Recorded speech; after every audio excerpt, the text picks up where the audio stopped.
Hello friends, Siragadikka ஆசை அடுத்து வர எபிசோடில் என்ன நடக்கலாம் அப்படிங்கிறத பற்றி பார்க்கலாம். ஸ்டோரியை ரொம்ப இன்ட்ரெஸ்டிங்காக 2 நாளாக கொண்டு போயிட்டாங்க. இப்போ ரவி சுருதியோட கல்யாண நாள் ஃபங்க்ஷனை வந்து 2 நாள் ரொம்ப சந்தோஷமாக காட்டினாங்க. அடுத்து மென்டல் குரூப் எல்லாம் சேர்ந்து மீனாக்கு டார்ச்சர் கொடுக்கணுங்கிற மாதிரி திட்டம் போடுறதை இன்றைக்கான எபிசோட் லாஸ்ட்டில் ஒரு சூப்பரான ப்ரொமோவாக காட்டிட்டாங்க. ஏன்னா இப்போ முத்து மீனாவும் 2 பேருமே அந்த வீடியோவை வெளியிட்டது யாருன்னு சொல்லி தொடர்ந்து தேடிக்கிட்டே இருக்காங்க. ரோஹிணி வந்து இப்போ அடுத்து சிட்டியை தான் கேட்பாங்கன்னு நினச்சாங்க. சிட்டிகிட்ட வந்து பேச ஆரம்பிச்சிட்டாங்க. சிட்டி வந்து ஆமாம் என்னை தான் அவன் வந்து தேடுவான், எனக்கு தெரியும் அப்படிங்கிற மாதிரி சிட்டியும் சொல்கிறாங்க. இப்போ பார்த்தோம்னா சிட்டி கூட இருக்க இன்னொரு ரவுடி பார்த்தோன்னா என்னை வந்து சத்யா பார்த்து இந்த மாதிரி விசாரிச்சாங்க அப்படிங்கிற விஷயத்த சொல்கிறாங்க. இப்போ ரோஹிணி, வித்யா, சிட்டி எல்லாருமே வந்து கொஞ்சம் அப்படியே எச்சரிக்கை ஆகிட்டு இப்போ அடுத்து சத்யாவை ஏதாவது ஒரு பிரச்சனையில் மாட்டி விடணும். ஏற்கனவே ஒரு பிரச்சனையில் மாட்டி விட்டேன், வெளியில் வந்துட்டான். ஆனால் அடுத்து நான் அவனை மாட்டி விட போகிற பிரச்சனையிலேருந்து அவனால் நிரந்தரமாக வெளியிலேயே வர முடியாது அப்படிங்கிற மாதிரி சிட்டி சொல்கிறாங்க. அதை கேட்டு ரோஹிணியும் அதே நேரத்தில் வித்யாவும் பார்த்தோம்னா அப்படியே கொஞ்சம் அதிர்ச்சியாக காட்டுறாங்க.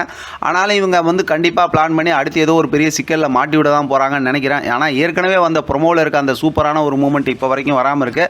அதனால் நாளைக்கான எபிசோட் பார்த்தோம்னா அந்த மாதிரி நடக்கிறதுக்கும் வாய்ப்பு இருக்குது. ஏன்னு கேட்டால் இப்போ விஜயாவுக்கு வந்து மீனாவை எப்படியாவது பழி வாங்கணும்ல நினச்சிக்கிட்டு இருக்கிறாங்க.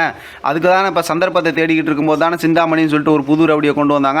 அவங்க பார்த்தோம் அப்படின்னா தொழில் போட்டிங்கிற பேரில் மீனாவை பழி வாங்கணும்னு அவங்களும் எதிர்பார்த்துட்டு இருக்கிறதுனால அடுத்து பார்த்தோம்னா மீனா வந்து ஆர்டர் எடுத்து செய்கிற விஷயத்தில் வந்து ஏதாவது குழப்பம் பண்ணுங்கிறதுக்காக தான் அப்படி பண்ணுறாங்க. அந்த நேரத்தில் தான் மீனா வந்து விஜயா வந்து போக விடாமல் தடுக்கும்போது மீனா வீட்டில் இருந்து ஃபோனில் வீடியோ காலிலே பேசி முத்து மூலமாக அந்த வேலையை ரொம்பவுமே சிறப்பாக முடிச்சிடுறாங்க. அதுக்கு பாராட்டும் கிடைக்குது. அதுக்கு தான் முத்து வீட்டுக்கு வந்து மாலைலாம் போட்டு மீனாவை செம்மையாக பாராட்டுறாங்க. எல்லாரும் கைத்தட்டி சந்தோஷப்படுறாங்க. ஆனால் பார்த்தா விஜயா வழக்கம் போல் வைத்தெறிஞ்சு போகிறாங்க. அது நம்ம ஏற்கனவே ப்ரொமோவில் பார்த்தது தான். ஆனால் அடுத்து சிட்டி இவங்கெல்லாம் இந்த மென்டல் குரூப் மூலமாக ஒரு வேளை சத்யாவுக்கு எதுவும் பிரச்சனை வந்துச்சுன்னா அது எப்படி ஸ்டோரியை மாற்றி கொண்டு போவோம் அப்படிங்கிறது கொஞ்சம் யோசனையாக தான் இருந்துகிட்டு இருக்கு. ஏன்னா ஆரம்பத்திலேருந்து நம்ம எதிர்பார்க்குற ஒரு விஷயம் தான். ரோஹிணி சம்மந்தமாக இருக்கக்கூடிய ஏதாவது ஒரு உண்மை தெரிஞ்சிச்சுன்னா கூட எல்லா உண்மையும் தெரிஞ்சு போயிடும் அப்படிங்கிறது நமக்கு தெரிஞ்சதான். இதுக்கிடையில் பார்த்தா ரோஹிணிக்கும் அந்த வித்யாவுக்கும் சண்டை வந்துச்சு. சண்டை வரும்போதாவது ஏதாவது ஒரு உண்மை தெரியும்னு பார்த்தோம்னா மறுபடியும் 2 பேரும் ஒன்று சேர்ந்துட்டாங்க. இப்போ வித்யாவுக்கு பார்த்தோம்னா ஒரு பக்கத்து முத்துவோட ஃப்ரெண்டு மூலமாக அப்படியே ஒரு காதல் வந்து ஸ்டார்ட் ஆகி போய்கிட்டு இருக்கு. அதனால் அதுவும் ஒரு இன்ட்ரெஸ்டிங்கான ஸ்டோரி தான்.